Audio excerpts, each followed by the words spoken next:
Welcome to Tanishka Princess Kitchen. இன்னைக்கு நம்ம பார்க்க போறது முள்ளங்கி குருமா குழம்பு. இப்போ ஃபர்ஸ்ட் கடாயில எண்ணெய் ஊத்திருக்கோம். குருமா குழம்பு தாளிக்கிறதுக்கு பட்டை, கிராம்பு, ஜீரகம், சோம்பு, பிரிஞ்சி இலை, ஏலக்காய், கல்பாசி இதெல்லாம் இப்போ நம்ம எண்ணெயில போட்டு தாளிச்சுடலாம். மிளகு பொரியலுக்கு வெயிட் பண்ணலாம். இப்போ பச்சை மிளகாய் போட்டுடலாம். இப்போ வெங்காயம் போட்டுக்கலாம். இப்போ குருமா குழம்புக்கு தேவையான அளவு உப்பு போட்டுக்கலாம், கல்லுப்பு. இப்போ மிக்ஸ் பண்ணிடலாம்.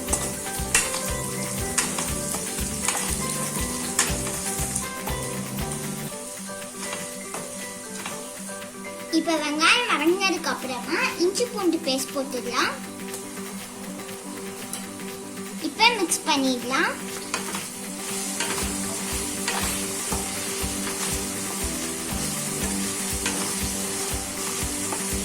இப்போ இஞ்சி பூண்டு பேஸ்டோட பச்சை வாசனை போயிடுச்சு. இப்போ நம்ம தக்காளி போட்டுடலாம். இப்போ மிக்ஸ் பண்ணிடலாம்.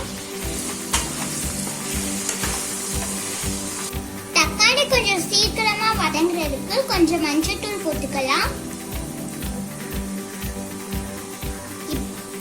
இப்போ மிக்ஸ் பண்ணிடலாம்.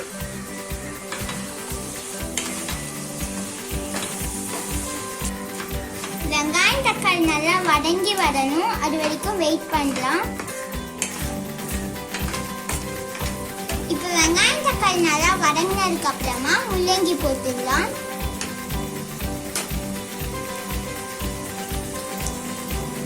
பீஸ் பீஸா கட் பண்ணி வச்சிருக்க முள்ளங்கியை போட்டுடலாம்.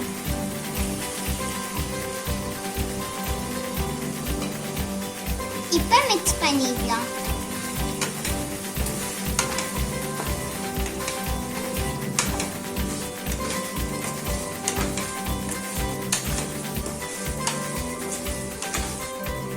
இப்போ நம்ம ஸ்பைசஸ் போட ஆரம்பிச்சிடலாம். ஃபர்ஸ்ட் தண்ணி மிளகாய் தூள் போடலாம்.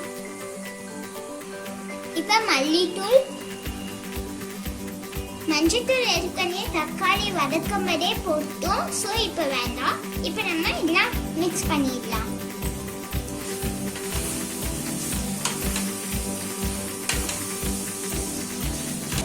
மசாலாவோடைய பச்சை வாசனை போற அளவுக்கு நல்லா எண்ணெயிலே வதக்கிடலாம். இப்போ நம்ம குருமா குழம்பு செய்யறதுனால மீல் மேக்கர் ஆட் பண்ண போறோம்.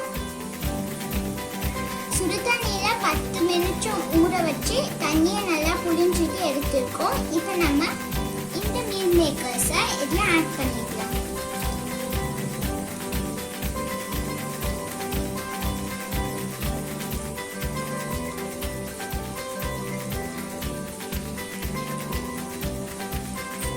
இப்போ நம்ம மீல் மேக்கர்ஸை போட்டோம், ஸோ இப்போ நம்ம மிக்ஸ் பண்ணிடலாம்.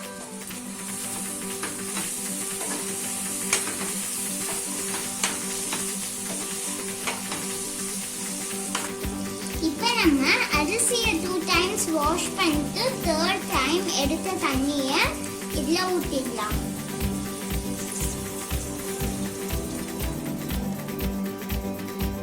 இப்போ காய வேக விட்டுடலாம் மூடி போட்டு. 5 minutesக்கு அப்புறம் ஓப்பன் பண்ணி பார்க்கலாம். காய் வெந்துட்டு இருக்கும்போதே குருமா குழம்புக்கு ஒரு பேஸ்ட் ரெடி பண்ணிக்கலாம்.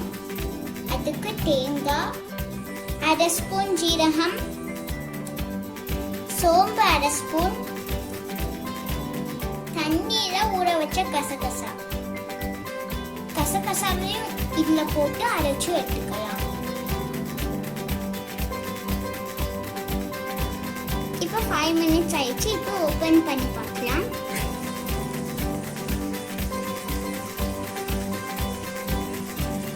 முள்ளங்கி ஒரு 50% வெந்திருக்கு.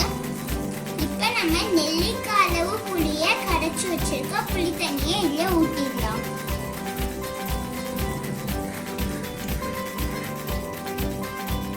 இப்போ இதையும் மூடி போட்டு புளி தண்ணியோடைய பச்சை வாசனை போற வரைக்கும் மூடி போட்டு 45 minutes வேக விட்டுடலாம். 5 minutes கழிச்சு பார்க்கலாம். இப்போ புளி தண்ணியோடைய பச்சை வாசனைலாம் போயிருக்கும். இப்போ நம்ம ஓப்பன் பண்ணி பார்க்கலாம். இப்போ நம்ம அரைச்ச தேங்காய் பேஸ்டையும் ஊற்றிடலாம்.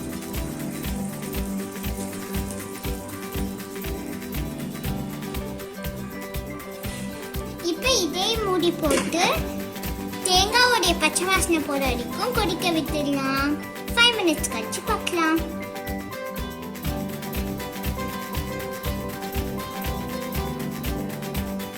இப்போ குருமா குழம்ப ஓபன் பண்ணி பார்க்கலாம்.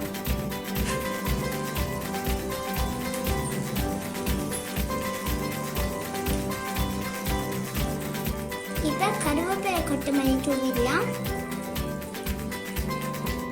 இப்போ நம்மளுடைய முள்ளங்கி குருமா குழம்பு ரெடி ஆயிடுச்சு. இது நீங்க சாதம், சப்பாத்தி, இட்லி, தோசை இது கூடலாம் சேர்த்து சாப்பிடலாம். அதுவும் நம்ம சாதத்தில் சாப்பிடும்போது நான்வெஜ் குழம்பு கூட சாப்பிட்ற மாதிரி ஒரு ஃபீலிங் இருக்கும். இந்த ரெசிபியை நீங்களும் உங்கள் ஃபேமிலி கூட ட்ரை பண்ணி என்ஜாய் பண்ணுங்க. இந்த ரெசிபி உங்களுக்கு பிடிச்சிருக்குன்னு நினைக்கிறேன். பிடிச்சிருந்ததுன்னா லைக் பண்ணுங்க, ஷேர் பண்ணுங்க, சப்ஸ்கிரைப் பண்ணுங்க. கூடவே பக்கத்தில் இருக்க பெல் ஐக்கானையும் கிளிக் பண்ண மறந்துடாதீங்க. அப்பதான் நாங்கள் போடுற வீடியோஸ் உங்களுக்கு நோட்டிஃபிகேஷன்ஸ்ல வரும்.